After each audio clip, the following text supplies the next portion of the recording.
Tuloy ay nagtagumpay itong si Justine sa kanyang plano na paaminin nga sa katotohanan itong si Libby. Dahil batid nga niya na hindi totoo ang testament nga nitong si Libby. Batid niyang gumagawa lamang ito ng kwento. At para ma-confirm, ginawa niya ang na-test at dito niya nakumpirma. Dahil si Libby mismo ang nagsalita dahil sa takot nito na baka may mangyaring hindi maganda kay Xavier. Ngunit ang kamalian lamang ni Libby ay nakuhanan nga ng video ang ginawa niyang pag-amin. Kaya naman wala na siyang lusot. Tuloy na nga siyang nagmisto ng lahat. Hindi na niya pwedeng i-deny ang mga sinabi niya sapagkat nakuhanan ito ng record nitong si Justine. Kaya naman galit na galit siya dito kay Justine. Inakala nga ni Libby ay kaibigan niya ito. Ang hindi niya alam, inuuto lamang siya ni Justine at gusto lamang niyang sakyan sapagkat may plano si Justine na ilantad ang katotohanan at ngayon ay nagtagumpay nga itong si Justine.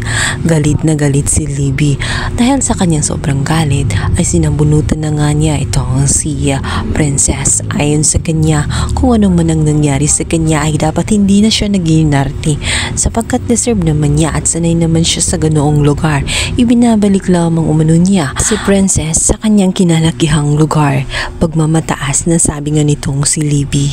Kaya naman abot langit din ang galit nga nitong si Princess. Ayon sa kanya, marami ang nadamay. Sinira ni Libby ang kanyang reputasyon at hindi deserve ni Princess na magdusa sa kasalanan na hindi naman niya ginawa. Hindi biro ang kanyang ginawa. Maging ang kanyang ama na si Mang Pascual ay naapektuhan din. Dinibdib niya ang pagkakulungan nitong si Princess. Untik na ngang makuma itong si Mang Pascual matapos ngang malaman na nakulong nga ang kanyang anak-anakan na itong si Princess. Kaya naman hindi mapapatawad ni Princess ang ginawa ni Libby. Hindi ito basta-basta at hindi ito isang laro lamang. Kaya nangako siya sa kanyang sarili at sa harap mismo ni Libby na ibabalik niya ang lahat ng mga ginawa ni Libby at mararanasan niya kung ano naranasan nga nito ang si Princess sa loob ng kulungan. Naiyak na lamang si Libby sa kanyang sinapit. Paano na niya malulusutan ang gulo na kanyang kinahinatnan.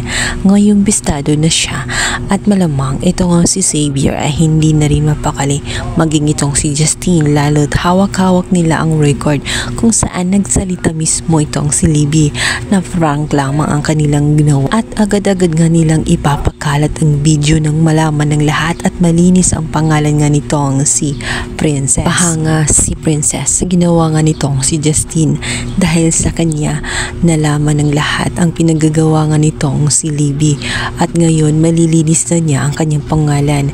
Mabilis nga kumalat ang video na na-record nga nitong si Justine hanggang ito umabot sa kanyang inang si Charlene. Galit na galit si Charlene sa ginawa nga ni Libby. Kaya naman hindi niya ito kukonsintihin. Nararapat umano na pagbayaran ni Libby ang ginawa niya. Itong lito si Charlene at nasampal pa niya ang kanyang anak na si Libby dahil sa kanyang ginawa. Nagkakahiya ito. Pinagpepestahan sila ng mga tao. Nagawa pa niya nga kampihan itong si Libby. Yun pala ay kasinungalingan at kalokohan lamang pala ang pinagsasabingan nitong si Libby. Hindi na alam kung sino ang kanyang paniniwalaan. Maging ang kanyang asawang si Raymond ay nagluloko na rin. So ayun guys, pakaabangan natin kung ano kayang magiging hakpan ni Charlene para bigyan ng lesson itong si Libby. Ihahatid kaya niya ang kanyang sariling anak sa loob ng kulungan upang magdusa ito at matauhan at hindi na ulit gagawin ang bagay na ginawa niya. Yan ang ating pakabangan sa lalong umiinit na prinsesa ng City Jail. Please don't forget to like and subscribe my YouTube channel. Thank you guys!